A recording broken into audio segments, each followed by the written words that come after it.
Good morning. I was riding my bike last night and I started thinking about the difference between confidence and self-confidence, true confidence and self-confidence. And self-confidence, I'm realizing, is all about yourself. Shocking. But it might be connected to how much money you make, what kind of job you have, the status you have in your job, your health or your strength, maybe your athletic, your abilities to do things. And relationships can be sort of a self-confidence thing. We can end up, getting with somebody that boosts our self-confidence, that has something maybe that we want or that we want to show in ourselves, that sort of thing.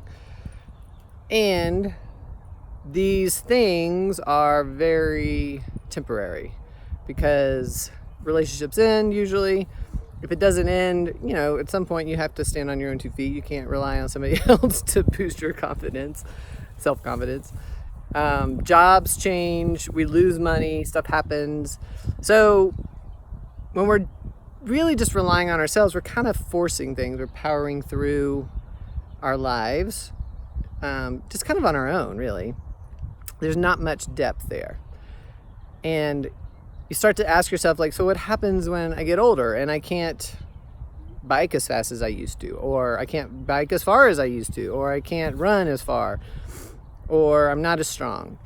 What happens when I lose my job, or when I retire and I don't have the status anymore? My identity is not wrapped up in that. Who am I? What's my confidence, self-confidence then? What if I lose this relationship? So all these things can really undermine our self-confidence.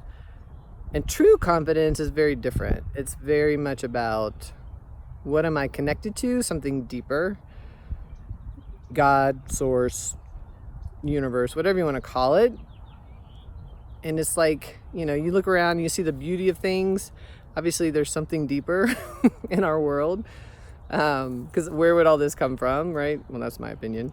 Anyway, and if I am truly connected to that on a deep level, that doesn't change. No matter what happens on the surface of my life, I lose my job, I lose a relationship, my business doesn't do well, or my business does great. Anything that changes, it doesn't affect true confidence because I'm grounded in something bigger.